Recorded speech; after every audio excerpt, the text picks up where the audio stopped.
Janasena party ఆవిర్భవించి 12 సంవత్సరాల అవుతున్న క్రమంలో 12వ ఆవిర్భావ సందర్భానికి సంబంధించి అట్టహాసంగా ఇక్కడ పిఠాపురం దగ్గర అయితే ఏర్పాట్లు అయితే చేయడం జరుగుతోంది. దానికి సంబంధించి రాష్ట్ర వ్యాప్తంగా కూడా అనేక ప్రాంతాల నుంచి రాష్ట్రం నలుమూలలో ఉన్నటువంటి ప్రజలు, తెలంగాణ ఇటు ఆంధ్రప్రదేశ్ రాష్ట్రాల నుంచి ప్రజలైతే పూర్తిగా పిఠాపురం వైపు రాబోతోంది. అలాగే రాష్ట్రంలో కీలకంగా గతంలో ఉమ్మడి కడప జిల్లాగా ఉన్నటువంటి జిల్లాలో రాజంపేట జిల్లాని సపరేట్గా రాజంపేట పార్లమెంట్ పరిధిని ఒకటి మన ఏదైతే జనసేన పార్టీలో క్రియాశీలకంగా వ్యవహరిస్తున్నటువంటి అధికారి కృష్ణకి యొక్క సమన్వయకర్త బాధ్యతలు అప్పచెప్పడం జరిగింది. పార్లమెంట్ మొత్తానికి సంబంధించి ప్రస్తుతం ఆయన అంతబాటు ఉన్నారు. అసలు దీనికి సంబంధించి ఎటువంటి ఏర్పాట్లు చేశారు అనుకుంటున్నాను.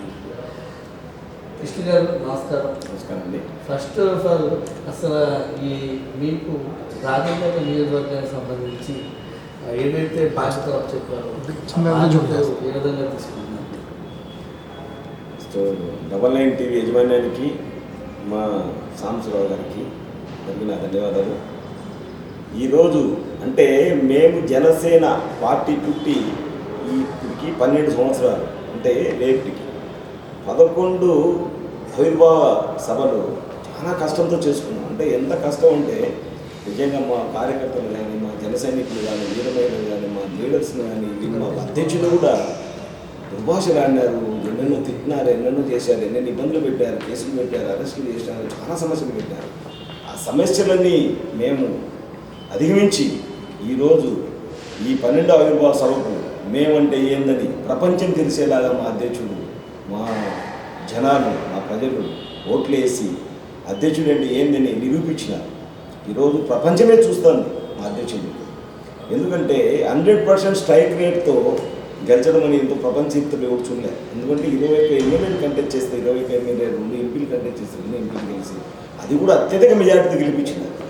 అందుకోసం ఇప్పుడు ఈ 12వ ఆవిర్భావ సభ అనేది మేము ఒక పండగ వాతావరణంగా జరుపుకోవాలని మా పవన్ కళ్యాణ్ గారు ఇది పిఠాపురంలోనే పెట్టాలి, ఈ పండగ పిఠాపురంలోనే ఈ పండగ చేయాలి మనం. ఎందుకంటే నాకు ఇటు ఎటువంటి సంబంధం లేని ఊరు పిఠాపురంకి వచ్చి నేను ఇక్కడ కంటెస్ట్ చేస్తే ఇక్కడ ప్రజలు నన్ను ఆదరించినారు. ఎందుకు ఆదరించినారంటే ఇక్కడ రాక్షసులు, ముందు పరిపాలించిన రాక్షసులు వైఎస్ఆర్సీ ఎన్నెన్నో సమస్యలు పెట్టి ఎన్నెన్నో ఇబ్బంది పెట్టిన అదే ఒకటి ఉంది. ఈ పవన్ కళ్యాణ్ వ్యక్తిని నమ్ముతాను, జనాలు ఏదో చేస్తాడు ఆయన, ఒక శక్తి, వ్యక్తిగత ఒక శక్తి అని నమ్ముతాను. నమ్మి ఏం చేసినట్టు వీళ్ళంతా ఒక వైఎస్ఆర్సీ లేడంతో ఎర్రచందనం దొంగలు వచ్చినారు కడప జిల్లా నుంచి, ఆ చిత్తూరు జిల్లా నుంచి ఎర్రచందనం దొంగలు వచ్చి ఇక్కడ ఆ శాండ్ దొంగలు వచ్చి ఏదో చేయాలా, ఇక్కడ పవన్ కళ్యాణ్ ఎట్లైనా ఓడియాలి మనం, ఈ విధంగా వస్తే రేపు మనకు పుట్టగతులు ఉండవు, మనం ఎటువంటి బస్సులో కింద కూర్చోవాల్సి వస్తే పైన కూర్చుంటా పవన్ కళ్యాణ్ గారి ఒక ఆలోచనతో, చాలా దురుద్దేశంతో ఆయన ఇబ్బంది పెట్టి ఇక్కడ ఓడించాలని చాలా ప్రయత్నం చేశారు. కానీ పిఠాపురం ప్రజలు నిజం ఏందని నమ్మినారు. నిజము పవన్ కళ్యాణ్ ఏంది అని దగ్గర చూసేసరికి వాళ్ళకి అర్థమైంది ఈ వ్యక్తి శక్తి, ఇతను ఉంటే మన బాగుపడుతుంది, మన కాన్సెన్సీ ఎక్కడే వెళ్తుంది, మన ఇంటి బిడ్డలాగా ఆయన బిడ్డలాగా చూస్తారు మన కాన్సెన్సీ అని నమ్మకంతో వచ్చిన ఎంత డబ్బులు ఆశ పెట్టినా వాళ్ళు ఆ డబ్బులకు ఆశపడకుండా ఈరోజు తనుకు ఎక్కడో ఒక బంగాళాఖాతంలో పాకిస్తాన్లో ఎక్కడెక్కడో పడినారు. అటువంటి గెలిపినిచ్చిన పిఠాపురంలోనే సభ జరుపుకోవాలి, ఇక్కడే మనం పండుగ చేసుకోవాలని మన కళ్యాణ్ గారు మనకు అధ్యక్షుడు నిర్ణయించారు. ఆ నిర్ణయానికి మేమంతా ఈ పండుగ వాతావరణం చూడాలని మేము తండోపతండాలుగా మా పార్లమెంట్ ఇన్ఛార్జ్ నాకు రాయంపేట పార్లమెంట్ అన్నమయ్య జిల్లా నా సమన్వయకర్తగా ఇచ్చారు. నాకు ఈ సభ ప్రవేశించే సభకు వచ్చే జనసైనికులు కానీ వీరమహిళలు కానీ తీసుకొచ్చేదానికి నాకు అక్కడ సమన్వయకర్తగా చేశారు. నేను అక్కడ 7 కాన్స్టిట్యున్సీలో మీటింగ్లు పెట్టాను. 7 కాన్స్టిట్యున్సీలు అందరికీ కాదు, మండల లీడర్లు కానీ జనసైనికులు కానీ అక్కడ కాన్స్టిట్యున్సీలో ఇన్ఛార్జీలు అందరితో డిస్కస్ చేసినా నిజంగా ఎంత ఉత్సాహం ఉందంటే నేను అనుకున్నా ఇంత ఉందే మన జనసేనకి, ఎక్కడ కదిలించిన నేను సైతం అంటాను. కానీ మేము అంత లాంగ్ నుంచి ట్రాన్స్పోర్ట్ చేసి మా జనసేనలో అందరూ పాపము కష్టపడే వ్యక్తులు ఎక్కువ ఉన్నారు. అంటే డబ్బులు ఉన్న మహారాజులు లేరు మా జనసేనలో ఉండేదంతా డబ్బు లేని వ్యక్తులు, కష్టపడాలా, వాళ్ళు జీవనం గడుపుకోవాలా. అంత దూరం నుంచి ఇక్కడికి రావాలంటే వాళ్ళు ట్రాన్స్పోర్టేషన్ కానీ వచ్చే ఖర్చులు కానీ పోవాలంటే ఇంత శ్రమ వస్తుందని ఆలోచిస్తాను. మేము కొంతమంది ట్రాన్స్పోర్ట్ చేస్తాను, మాకు ట్రాన్స్పోర్ట్ చేయండి మీద పడుతున్నారు. అయినా కూడా మేము వాళ్ళ శక్తి బట్టి వాళ్ళు వస్తున్నారు. మా మండల లీడర్లు కానీ, మా పీఓసీలు కానీ, మా లీడర్లు కానీ నా వంతు వెహికల్స్ పెడతాను, మేము వస్తాం మా ఫుడ్ మేము తిందాం, మా శ్రమపడి మేము వస్తాం, మీకు ఎందుకు మేము వస్తాం, మాకు వచ్చి మా అధ్యక్షుని చూడాలా, పవన్ కళ్యాణ్ చూడాలా, ఆ పవన్ కళ్యాణ్ ఇచ్చే స్పీచ్ మేము చూడాలా, ఏమిస్తాడు ఆయన సంభాషణ ఏమిస్తాడు, ఎదురు చూస్తాను నన్ను. గతంలో మనం చూస్తున్నట్లయితే వైసీపీ ప్రభుత్వం అధికారంలో ఉంది, మీ దగ్గర ఒక సంఘటన కూడా జరిగింది. మీరు సభ పవన్ కళ్యాణ్ పెట్టే క్రమంలో సభకి కూడా వైసీపీ వాళ్ళు అనుమతించకపోవడం, ఆ రోజు మీరు తెగించి ముందుకు చేయడం జరిగింది. దాన్ని ఏమంటారు, అసలు అది ఎక్కడ జరిగింది, అసలు కారణం అదంతా ఇప్పుడు మోసపూరితం. ఈ వైఎస్ఆర్సీపీ వాళ్ళది మోసపూరితం. వాళ్ళు ఏదో అంటే వాళ్ళు రాజరికం లేదంటే బ్రిటిష్ పరిపాలన చేరడం వాళ్ళ ఆలోచన. అంతా తోసుకోవాలంతా తినాలి. కళ్యాణ్ గారు వస్తే అక్కడ జరిగిన మోసాలను గడ్డగిస్తాడు కదా, అందుకోసం కళ్యాణ్ గారు రానికండా, పవన్ కళ్యాణ్ గారిని రానికండా రాపాలని వాళ్ళ ప్రయత్నం, చాలా ప్రయత్నం చేసినారు. కానీ అక్కడ మేము మా ఉంద బలంతోనూ లేకపోతే మా పవన్ కళ్యాణ్ గారి ఉన్న ఫ్యాన్స్తోనూ రకరకాల మేము తోడయ్యి అక్కడ ఏ సమస్య రానికన్నా మీటింగ్ ఏర్పాటు మీటింగ్ జరిపించినాం. ఆ కళ్యాణ్ గారు అక్కడ సిద్ధవడం, కడప జిల్లా సిద్ధవడం రాయంపేట కాన్స్టిట్యున్సీలో ఆ రోజు సభ జయప్రదం చేసినాం. కానీ అక్కడికి వచ్చింది పవన్ కళ్యాణ్ గారు 150 మందికి 170 మంది కౌలు రైతులకు దగ్గర ఒక్కొక్క కౌలు రైతుకు ₹1,00,000 ప్లస్ సభ అక్కడ ఏర్పాటు చేసిన కనీసం ఒక 50 లక్షల కోట్ల రూపాయలు ఖర్చు అయింది. కానీ మొత్తం పార్టీ అక్కడ పే చేసింది, కానీ ఎవరితో ₹1 తెలుసుకొని ఎవరు ఖర్చు పెట్టలేదు.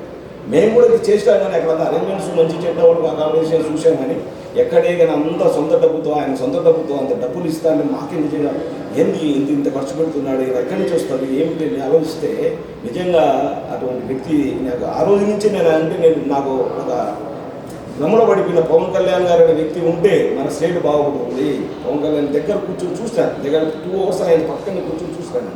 ఆయన అంటే ఏందని నాకు తెలిసిందే. అప్పటి నుంచి ఆయన అంటే నేను ఆకర్షితులైపోయాను పవన్ కళ్యాణ్ గారికి. మేము పంటంలో పాలు ఉండేంత వరకు ఆయనతోనే ఉంటాం, ఆయనతోనే సేవ చేస్తాం. మాకు పని మాకు పిలిస్తే మా పని మేము చేసి పార్టీకి విధేయులో ఉంటాం. అంటే గతంలో రాజంపేట సీట్లు కూడా ఆశించడం, ఆ క్రమంలోనే ఏదైతే సీటు ఉందో సీటు సంబంధించి ఆ రాజంపేట సీట్లు అంటే జనసేనకి కాకుండా ఇతర పార్టీకి కూడా వేరే పార్టీ అక్కడ ఓటమి పాలు కూడా కావడం జరిగింది. ఇదంతా ఎందుకు జరిగిందంటారు? అంటే అక్కడ మీరు సరిగ్గా పనిచేయలేదు అనుకోవాలి. ఇప్పుడు జనసేనలో మాకు ఆశ ఉన్నింది, ఎందుకంటే టికెట్ ఇస్తారు ఇక్కడ జనసేన రాయంపేట బాగుంది, ఫస్ట్ నుంచి కూడా రాయంపేట టికెట్ ఇస్తామని కూడా అనుకున్నారు పెద్దలు. కానీ కొన్ని కారణాల వల్ల ఎక్కువ సీట్లు వస్తాయి మనకు, ఆ ఎక్కువ సీట్లు వస్తే మనకు కూడా ఇస్తారు సీట్ అని మనం ఆశపడినాం. కానీ పెద్దలు మమ్మల్ని చెప్పలేని టికెట్ ఇస్తాము, నీకు టికెట్ ఇస్తాను, నీకు కంటెక్ట్ చేయండి అని అడగలే. మమ్మల్ని పార్టీని బాగా ఎక్కువ బలోపేతం చేయండి, పార్టీని డెవలప్ చేయండి అని చెప్పినారు. కానీ మీకు టికెట్ ఇస్తామనేది మాకు పెద్దలు చెప్పలేదు. మేమే అనుకున్నాం టికెట్ ఇస్తారు, మనం చేస్తాం, ఈసారి మన ప్రజలను మనం ఏదో మనం బాగు చేయాలి, పవన్ కళ్యాణ్ లాగా మనం కూడా పవన్ కళ్యాణ్ గారి లాగా మనం కూడా ఏదో చేయాలి అని మన ఆశ ఉన్నింది. కానీ కొన్ని ఈక్వేషన్స్ వల్ల మాకు 21 సీట్లు రావడంతో ఆ 21 సీట్లో అక్కడ లేని పరిస్థితి పార్టీకి. పక్కన కోటూరు కాన్స్టిట్యున్సీ ఒక ఎస్సీని గెలిపించుకోవాలి, ఒక ఎస్సీకి ఇవ్వాలని తపనతో కోటూరు కాన్స్టిట్యున్సీలో మా పవన్ కళ్యాణ్ గారు అక్కడ ఇచ్చారు. కాబట్టి కడప జిల్లాలో ఇంకొక సీట్ లేని పరిస్థితి కాబట్టి అది మేమే బాధపడలేదానికి మేము కూడా పనిచేసినాం. తిరుపతి ఇన్ఛార్జ్ కూడా నన్ను ఎలక్షన్ ఇన్ఛార్జ్ కూడా వేసినారు, అక్కడ కూడా 15 మంచి పని చేసినాను. రాయనపేట కూడా మాకు టికెట్ రాకుండా కూడా TDP candidate Subhash Subrahmanyam actually అతను నేటివ్ ప్లేస్ కాదు, కోడూరు అతను కోడూరు కాన్స్టిట్యున్సీ రాయచోటి కాన్స్టిట్యున్సీ అతను రాయచోటి కాన్స్టిట్యున్సీ నుంచి తెచ్చి అతన్ని టీడీపీలో అనంతపురం రాజంపేట కంటెక్ట్ చేయించారు. రాజంపేట కంటెక్ట్ చేయించిన వాళ్ళు మేము అతన్ని వదలలేదు. హమేషా రాత్రి మూడు కష్టపడి 2 మండలాలు మన మార్క్ ఏందనేది కష్టపడినాం. అన్ని కొన్ని కారణాల వల్ల అది ఐఎస్ఆర్సీపీల ఆ భూదందాలు చేసే డబ్బు, మా శాన్ మాఫియా డబ్బు, ఎర్రచంద్రం మాఫియా డబ్బు, ఈ డబ్బు విపరీతం వాళ్ళ దగ్గర ఉంది. డబ్బుతో ప్రలోభ పెట్టారు ఓటర్లు, డబ్బుతో ప్రలోభ పెట్టి ఇటు సైడు మాకు అన్యాయం సంపాదించే డబ్బులు మా దగ్గర లేవు కదా, మేము డబ్బులు ఇవ్వలేం. కాబట్టి ఆ రకంగా ప్రజలు మభ్యపడి ఇంత డబ్బు ఇప్పుడే పెడతాను, రేపు మాకు ఇంకా ఇస్తారు ఆశపడినారు ప్రజలు, అంతే తప్ప అక్కడ ఏమైతే దాన్ని ఎక్కువ మంది గల్ఫ్స్కి వెళ్ళిపోయినారు. రాయంపేట కాన్స్టిట్యున్సీలో ఆల్మోస్ట్ 15 to 20% మగవాళ్ళంతా అంటే బతులు తిరిగితే గల్ఫ్ దేశాలు వెళ్తారు, కువైట్, ఖత్తర్, ఆ ఏరియా అక్కడ సంపాదించుకొని తెచ్చుకొని ఇక్కడ ఇల్లు కట్టుకుంటారు. అక్కడ ఆల్మోస్ట్ ఎక్కువ మగవాళ్ళంతా అక్కడ గల్ఫ్ దేశాలు ఉంటారు.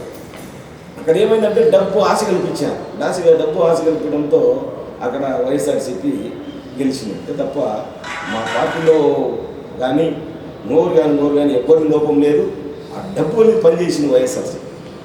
ముఖ్యంగా మనం చూసుకున్నట్లయితే గతంలో టికెట్ ఇవ్వలేదు సరే, ఇప్పుడు మాత్రం మీకు ప్రత్యేకంగా పెద్దపేట వేస్తూ పార్లమెంట్ నియోజకవర్గానికి అంటే ఈ సభ వరకు సమన్వయకర్తలు వచ్చారు. అంటే దాన్ని బేరం తీసుకుంటూ దీన్ని ఏ విధంగా చూడాలనుకున్నారు. రేపు రాజంపేట నుంచి పార్లమెంట్ పరిధి నుంచి పిఠాపురానికి ఎంతమంది తరలి వస్తున్నారు, ఎన్ని ఏర్పాట్లు చేస్తారు? ఇప్పుడు మా పార్టీకి మేము విధేయులం, పవన్ కళ్యాణ్ గారికి మేము విధేయులం. పవన్ కళ్యాణ్ గారు ఏం ఆదేశం ఇచ్చినా ఆదేశానికి మేము తల వంచి పనిచేస్తాం. ఈరోజు నాకు రాయంపేట పార్లమెంటు సమన్వయకర్తగా ఇన్ని సభ సంబంధించిన వచ్చేవాళ్లకు ట్రాన్స్పోర్ట్ ఏంటి, ఎక్కడ ఏ కాన్స్టిట్యూన్సీ ఎవరు వస్తారు, ఏమి ప్రొవైడ్ చేయాలా, వచ్చిన వాళ్ళకి రోడ్డు మార్గంలో ఎక్కడ సమస్యలు వస్తాయి, ఏమవుతుంది, ప్లస్ వచ్చిన తర్వాత అకామిడేషన్ ఎక్కడ ఇవ్వాలి, టిఫిన్ ఎక్కడ, భోజనాలు ఎక్కడ, వచ్చిన వాళ్ళు నైట్ ఎవరిని వస్తే అకామిడేషన్ ఏంటి, మళ్ళీ తిరిగిపోయేటప్పుడు ఏంటి అని మా ఇవన్నీ చర్చించుకొని 7 కాన్స్టిట్యూన్సీ చర్చించుకొని దగ్గర మా కాన్స్టిట్యూన్సీ నుంచి ఒక 50 నుంచి 55 బస్సులు, ఒక 200-220 కార్లు, ఇండివిజువల్గా కూడా చాలామంది మాకు తెలియకుండా కొంతమంది ఫ్యాన్స్, పవన్ కళ్యాణ్ ఫ్యాన్స్ ఎట్లున్నారంటే కొంతమంది బుల్లెట్లు వేసుకొని 5 కిలోమీటర్లు కూడా వస్తారు. వాళ్ళు చాలా రిక్వెస్ట్ చేసినాం, మీరు రావద్దండి, మీకు కావాలని స్పెషల్ కార్లు పెడతాం, మేము రావద్దని వాళ్ళని రిక్వెస్ట్ చేసినాం. ఇప్పుడు ఆయనకు అంటే ఆయన భక్తులు చాలామంది ఉన్నారు, పార్టీలు లేని వాళ్ళు. పవన్ కళ్యాణ్ గారికి భక్తులు ఉన్నారు చాలామంది, నేను ఒక దేవుడు లాగా చూస్తారు. వాళ్ళంతా కూడా చాలామంది, వాళ్ళు కూడా 500-600 మంది రావచ్చని మా అంచనా. అంటే 2500 మంది మా పార్లమెంట్ సెగ్మెంట్ నుంచి వస్తారు. అంటే మనం మీరు ట్రాన్స్పోర్ట్ ఇస్తే 10,000-20,000 మంది కూడా వచ్చేటట్టున్నారు, కానీ లాంగ్ అయిపోయింది కదా. ఆ ట్రాన్స్పోర్ట్ ఇస్తే అంత దూరం వీళ్ళని తీసుకొచ్చి ఇబ్బంది పెడతారనే ఆలోచనతో మన నాయకులను, ముఖ్యమైన లీడర్లు మాత్రమే తెస్తాను అక్కడి నుంచి. అంటే పవన్ కళ్యాణ్ మీరు ఏకైక దేవుడు అనే రీతిలో ప్రవర్తించారు. చాలామంది టికెట్ రాని వాళ్ళు గతంలో ఇదే జనసేన పార్టీలో దేవుడిగా మీలాగానే దేవుడు అంటూ తెలిసి తర్వాత క్రమంలో దెయ్యంలాగా ఆయన దుర్మార్గుడు అంటూ కూడా నిందలు వేసే ఆ ప్రజలు వేసే కూడా కొనసాగుతుంది. దాన్ని అనుకోవాలి, వాళ్ళ కృతజ్ఞత వాళ్ళే వదిలిపెడతారు. ఎందుకంటే ప్రపంచమే చూస్తుంది పవన్ కళ్యాణ్ అంటే దేవుడని. నేను కాదు, ప్రపంచమే చూస్తుంది పవన్ కళ్యాణ్ గారిని. మన ఊళ్ళో ఉన్న వ్యక్తి మనకు గొప్ప ఉండడు. బయట స్టేట్లకు పోతే కానీ, బయట దేశాలకు పోతే ఏమంటే పవన్ కళ్యాణ్ గారు అంటే వ్యక్తిని మేము చూడాలని తప్పన పడతాను. అటువంటి వ్యక్తిని మన స్టేట్లో పుట్టడమే మనకు దేవుడితో లెక్క పెట్టకపోతే మనం దేంతో దయాంత లెక్క పెడతామా? ప్రపంచమే అతను చూస్తుందంటే శక్తి కదా, ఒక శక్తి ఉంటేనే ప్రపంచం చూస్తుంది. ఇప్పుడు ఒక నరేంద్ర మోడీ గారు 3 times ప్రైమ్ మినిస్టర్గా ఉన్న వ్యక్తి, ఈయన కాసాయి వస్తువులు తొడుకొని అక్కడ మీటింగ్లోకి వెళ్తే, అక్కడ ప్రమాణ స్వీకారానికి వెళ్తే అంతమంది సీఎంలు పలకరి దండం పెట్టుకుంటూ ఆడికి వచ్చి మన పవన్ కళ్యాణ్ గారిని చూస్తానే ఆయన ఆకర్షితులై చేయి పట్టుకొని, లేదు నువ్వు ఇది కొంచెం నువ్వు ఎన్ని చెయ్యి, ఎక్కడ హిమాలయ పర్వతం మా భయం వేస్తుంది అంటే ఆయన అంటే అంత శక్తి ఉంది అతని దగ్గర. ఏదో వెళ్ళిపోతానని నేను భయపడుతున్నాను, నీ అవసరం నాకు చాలా అవసరం ఉంది పవన్ కళ్యాణ్ గారు, మీరు ఇన్ని కొంచెం భక్తి తగ్గించుకోండి, హిమాలయ పర్వతం వెళ్ళడానికి రిక్వెస్ట్ చేసిన అంటే ఏమని అర్థం? ఒక దేశంలో ఇప్పుడు ఆంధ్రప్రదేశ్లోని 3 సార్లు ప్రధానమంత్రి అయిన వ్యక్తి, అంత గొప్ప వ్యక్తి ఆయన మాట్లాడినాడంటే మీరు అర్థం చేసుకోండి. దేశానికి పదవ పౌరుడే కదా ప్రధానమంత్రి గారు. ఆయనే చెప్పానంటే మన కింద ఉన్న వ్యక్తులు, కొంతమంది దుష్టశక్తులు, కొంతమంది వెధవలు ఉన్నారు, కొంతమంది వైఎస్ఆర్సీలో వెధవలు మాట్లాడతారు, కొంతమంది కుక్కను తీసుకుని మన జైల్లో పెట్టి చేసినాక కుక్క పెట్టి తెలివించుంటారు. ఇంట్లో కుటుంబ సభ్యులుగా మాట్లాడడం ఏంటండి? మాట్లాడే రాజకీయంగా తప్పు ఉంటే రాజకీయంగా మాట్లాడచ్చు లీడర్స్. కుటుంబ సభ్యులను బయటికి తెలియదండి, కుటుంబ సభ్యులు ఏం తప్పు చేశారు? అట్లా వెధవులు మాట్లాడతారు కొంతమంది. ఆ వెధవుల గురించి మనం ఆలోచించాల్సిన అవసరం లేదు. మనం ఆ వెధవులు ఏదో మాట్లాడతారు, మనం కూడా మాట్లాడాల్సిన అవసరం లేదు. మా పవన్ కళ్యాణ్ ఒకటి చెప్పినాడు, మీరు ఎంత ఉన్నా కూడా జనాలు సేవ చేయండి, ప్రజలకు సేవ చేయండి, ఎక్కడ సమస్యలు ఉన్నా తేల్చండి, ఎక్కడ మనకు ఏ సమస్య ఉంది, ఎట్లా వాళ్ళకి మనం సాల్వ్ చేయాలా, ఎట్లా గవర్నమెంట్ నుంచి మనం పని చేయించుకోవాలా అనే ఆలోచనలో మీరు ఉండండి, కానీ ప్రతి విమర్శలు పోవద్దని పవన్ కళ్యాణ్ ఎక్స్పెషల్లీ మా కార్యకర్తలు కానీ రిలేటివ్స్ కానీ ఎక్స్పెషల్లీ వాళ్ళ నుంచి చెప్పి. అంటే మీకు దగ్గరగా ఉండేటటువంటి రోజా పవన్ కళ్యాణ్ అసెంబ్లీ గేట్ కూడా కారణం అన్నారు. అయితే ఆమె కూడా అసెంబ్లీలో ప్రారంభపడుతుంది. దాన్ని ఏ విధంగా చూడాలి? మీ ఏదైతే ఉమ్మడి కడప జిల్లాలో ఉన్నటువంటి ముఖ్య లీడర్స్ జగన్మోహన్ రెడ్డి కావచ్చు, ఇటు చాలా పెద్ద లీడర్స్ జగన్మోహన్ రెడ్డి చాలా వరకు కోరుకోలేదు. దాన్ని ఏ విధంగా చూడాలి? ఇప్పుడు రోజా అనే వ్యక్తిని ఆమె రోజాని వర్ణించడం మీరు అడగడం తప్పు. ఎందుకంటే రోజా అనే వ్యక్తి ఒక సినీ యాక్టర్గా ఉంది. ఆమె నోట్లో ఏమొస్తుందో ఏమో తెలియదు. మహిళ అని అనుకోవడం తప్పు. ఎందుకంటే ఆమె మాట ప్రతి మాట ఎదుటోడిని తంతామనిపిస్తుంది, ఆమె మాట మాట్లాడడం. అటువంటి మాటలు మాట్లాడుతుంది. ఇప్పుడు మాట్లాడడం ఇప్పుడు ఓడిపోయిన ఇంటి దగ్గర కూర్చొని స్టేట్ వదిలిపెట్టి చెన్నైలో పోయి కూర్చుని ఇప్పుడు మాట్లాడమన్నా మేము మాట్లాడడం లేదే. నేను గెలిచినా మేము కూర్చున్నాడు మా పవన్ కళ్యాణ్ ఫోర్స్లో డిప్యూటీ సీఎంగా ఉన్నాడు, మా పవన్ కళ్యాణ్ గారు ఏమైనా మాట్లాడుతున్న గురించి మాట్లాడడం లేదు కదా.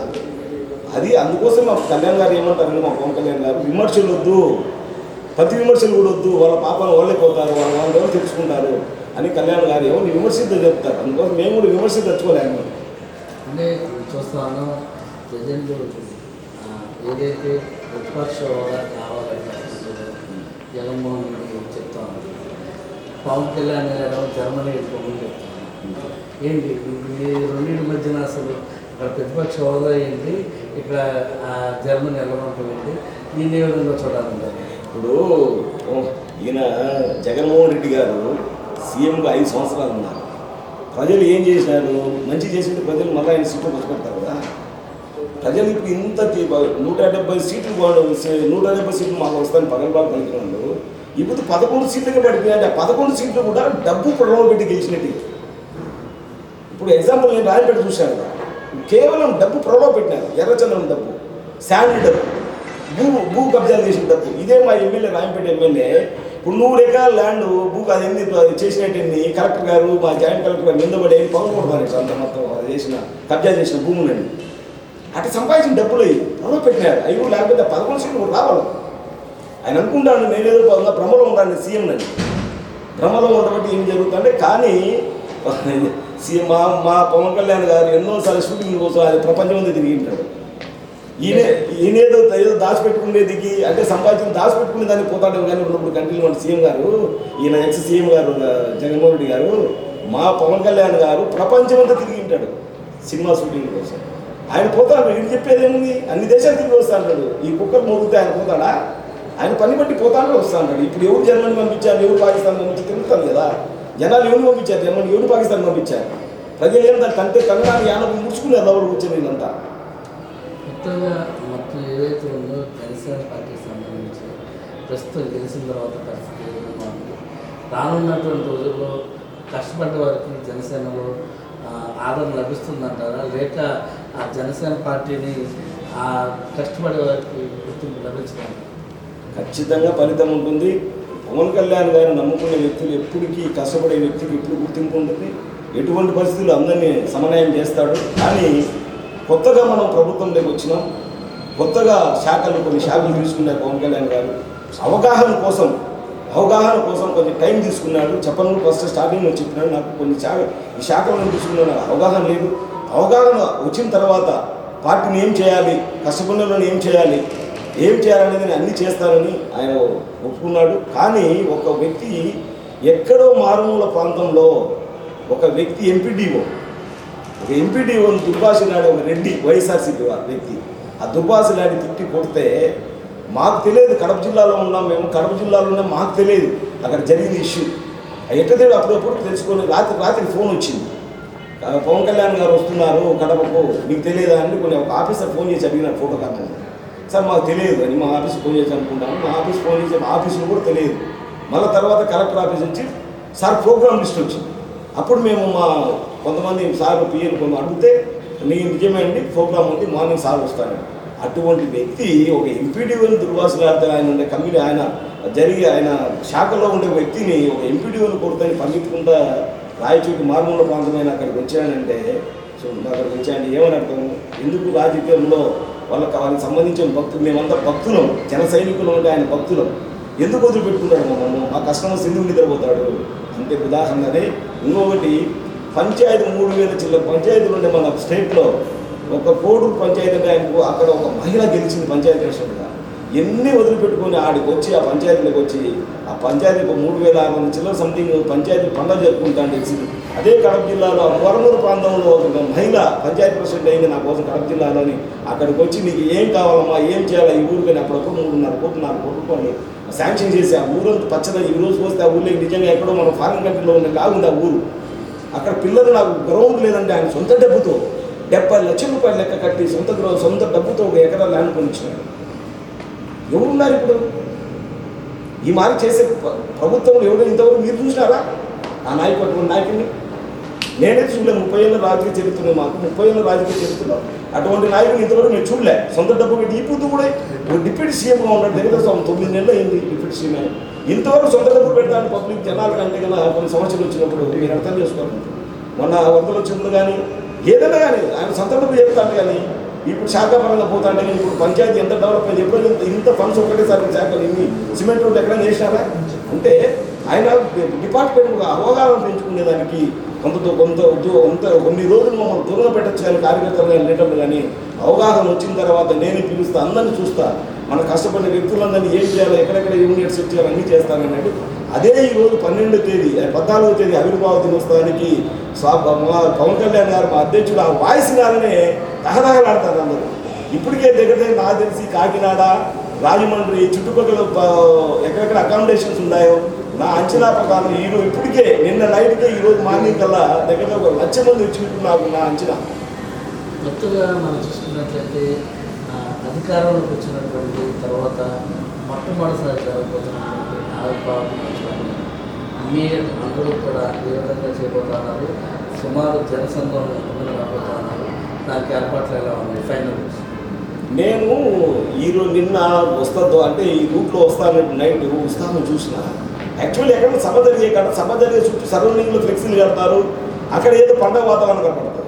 నిజంగా తాడిపత్రి మన సిద్ధవడం నుంచి నేను బయలుదేరుతా, ఎండికి సిద్ధవడం మా పార్లమెంట్కు, ఆ పార్లమెంట్ నుంచి బయలుదేరుతా. ఎక్కడ చూసిన ఫ్లెక్సీలు, ఎక్కడ చూసిన జెండాలు, ఎక్కడ చూసిన బర్లకు అంటే మన స్టిక్కర్లు వేయించుకొని వస్తా అంటే అంటే ముందు రోజు నైటే ఈ మారి జరుగుతుందంటే ఈ రోజు ఎంతమంది జనాలు వస్తారు, రేపు ఎంతమంది జనాలు వస్తారు. ఈ పండగ వాతావరణం నిజంగా ఈ పండుగను మనం ఎలా వర్ణించుకోవాలో మాకే అర్థం కావడం లేదు. అటువంటి పండగ వాతావరణం మా 14వ తేదీ, ఆ 14వ తేదీ రేపు అనేది మా పవన్ కళ్యాణ్ గారి అధ్యక్షులు వాయిస్తున్నారని ఎక్కడెక్కడి నుంచో తండోపతండాలుగా రెడీ అయినారు వచ్చేకి.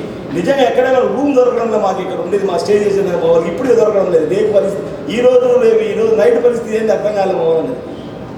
అటువంటి పండగ వాతావరణంలో ఎంత హ్యాపీగా ఉంటుంది రేపు అనేది ఆయన చూస్తే చాలని వచ్చారు జనాలు. మొత్తంగా మనం చూసుకున్నట్లయితే కనుక ఆ జనసేన పార్టీకి సంబంధించి 12వ ఆవిర్భావ సభకు సంబంధించి రేపు 14వ తారీఖు అంటే రేపే పూర్తిగా కూడా ఏర్పాటు చేయడం జరిగింది. దానికి సంబంధించి అటు రాజంపేట నుంచి కాకుండా రాష్ట్ర నలుమూల నుంచి కూడా పెద్ద ఎత్తున పబ్లిక్ అయితే వస్తున్నారంటూ కూడా అభిమానులందరికీ కూడా తగినటువంటి ఏర్పాట్లు చేస్తా ఉన్నాం. చుట్టుపక్కల ప్రాంతాల్లో ఉన్నటువంటి హోటల్స్ కావచ్చు, అకామిడేషన్ ఇచ్చేటటువంటి హౌసెస్ కావచ్చు, మొత్తం కూడా క్రౌడ్ఫుల్ అయినట్టు కూడా చెప్తున్నటువంటి పరిస్థితి. ఏదేమైనప్పటికీ కూడా పవన్ కళ్యాణ్తో తన శాశ్వతంగా తన జీవితం శాశ్వతం వరకు కూడా న్యాయంతో నడుస్తానని ఆయన చెప్పేటటువంటి పాటలోనే తన అడుగులు ఉంటాయంటూ కూడా అధికార కృష్ణ మాట్లాడుతుంది. కెమెరామెన్ జగదీష్తో జీవి సాంబశివరావు, కాకినాడ.